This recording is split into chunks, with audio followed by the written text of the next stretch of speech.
ఇంగ్లాండ్తో జరగబోయే test సిరీస్కి team India స్క్వాడ్ని announce చేసింది. అందరూ ఊహించినట్లుగానే సెలక్షన్ కమిటీ శుభ్మన్ గిల్ని కెప్టెన్గా సెలెక్ట్ చేసింది. ఫస్ట్ నుండి శుభ్మన్ గిల్ని కెప్టెన్సీ అప్పగిస్తారనుకున్నా కాస్త బుమ్రాకి ఛాన్సెస్ కూడా ఉన్నాయని మాజీలు తెలపడంతో డౌట్ ఉండేది. బట్ అజిత్ అగర్కర్ నేతృత్వంలో రోహిత్ తర్వాత వారసుడిగా శుభ్మన్ని ఎంచుకున్నారు. ఇక వైస్ కెప్టెన్గా రిషబ్ పంత్ని నియమించారు. స్క్వాడ్ పరంగా చూస్తే బ్యాట్స్మెన్స్గా శుభ్మన్ గిల్, యశస్వి జైస్వాల్, కేఎల్ రాహుల్, సాయి సుదర్శన్, అభిమన్యు ఈశ్వరన్, కరుణ్ నాయర్ని సెలెక్ట్ చేయగా వికెట్ కీపర్ బ్యాట్స్మెన్స్గా రిషబ్ పంత్, ధ్రువ్ జురెల్ని తీసుకున్నారు.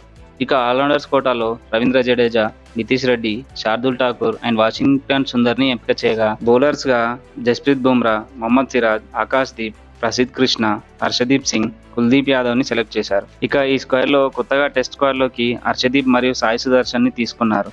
మెయిన్లీ ఇందులో సాయి సుదర్శన్ టెస్ట్ క్రికెట్కి సరిగ్గా సరిపోతాడు. 3 సంవత్సరాలుగా రాణిస్తున్న సాయి సుదర్శన్కి ఎట్టకేలకు టీంలో ప్లేస్ లభించింది. కన్సెక్యూటివ్గా రాణిస్తున్న సాయి సుదర్శన్ని టీమ్ 11లో తీసుకుంటే ఇండియాకు మంచి ఇన్నింగ్స్లో వచ్చే అవకాశం ఉంది.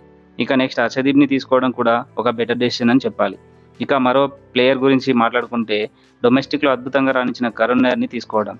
అంతేకాకుండా కరుణ్ నాయర్ కోహ్లీ స్థానాన్ని భర్తీ చేయగలడని సెలెక్టర్ అజిత్ అగర్కర్ తెలిపాడు.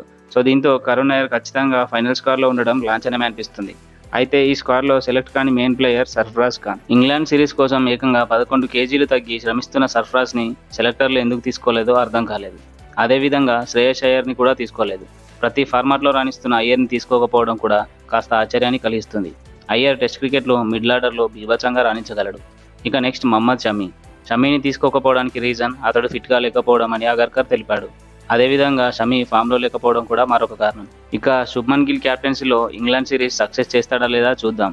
రోహిత్ శర్మ, కోహ్లీ లేకుండా, పుజారా, రహానే లాంటి మిడిల్ ఆర్డర్ బ్యాట్స్మెన్స్ లేకుండా, అశ్విన్, షమీ లాంటి ఎక్స్పీరియన్స్డ్ బౌలర్ లేకుండా ఇంగ్లాండ్ని ఏ విధంగా టీమిండియా ఎదుర్కొంటుందో చూద్దాం.